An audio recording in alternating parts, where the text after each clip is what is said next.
Welcome to the Advancing Excellence podcast. In this episode, AOE President Kimberly Kayler tackles the topic of responsiveness, how to define what that word means to your team, and how to ingrain it in your culture. Let's dive in. Hello and welcome to the podcast. This is Kimberly Kayler, President of AOE, and excited to be coming to you today for the Advancing Excellence podcast. What I want to talk about today is responsiveness.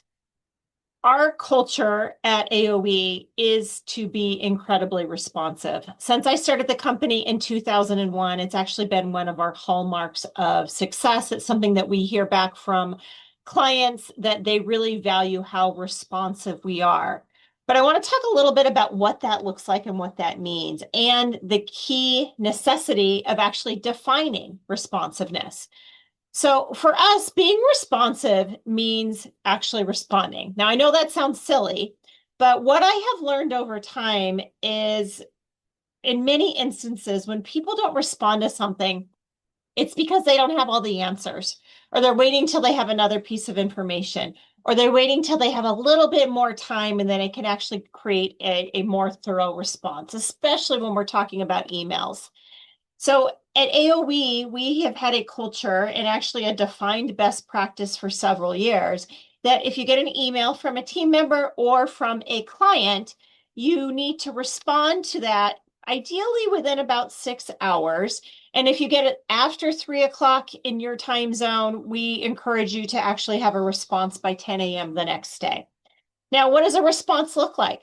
Obviously, you can't solve all client or colleague requests or requests for information or projects to be completed during that time frame I just described.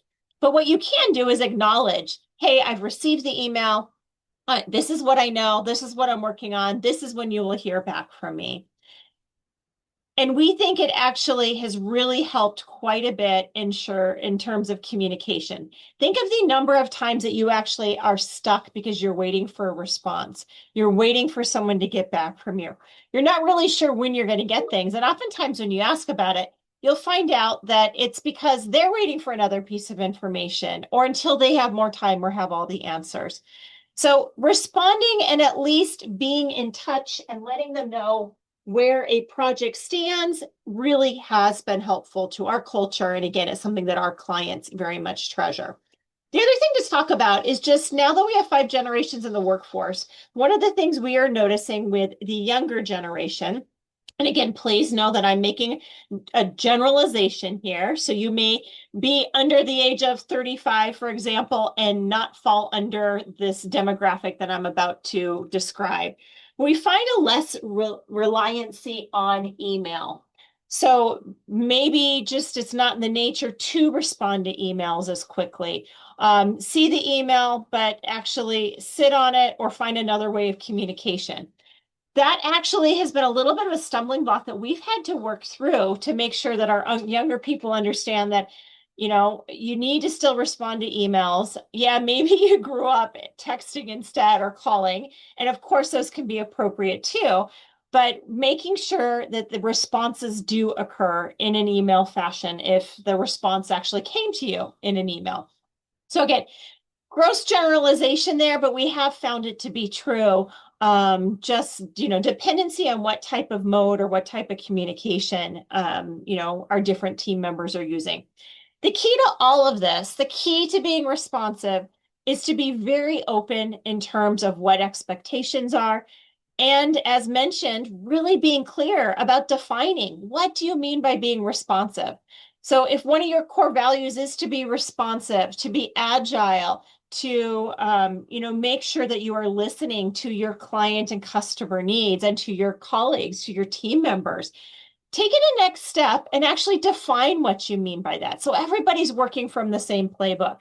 Again, somebody may feel that they were responsive because they responded within 3 days.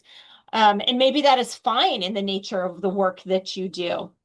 But others may have a very different definition of what responsive is. So that's my thoughts for today on being responsive. Again, it's something that is a hallmark of our success and something that we're not willing to budge on, and we're very proud of being known for being responsive. Interested to hear how you define responsiveness in your culture. So drop us a note. Be sure to subscribe to our podcast. Let us know other topics that you'd like us to tackle. Thank you so much for listening to the Advancing Organizational Excellence podcast. Have a great day. Thank you so much for joining us.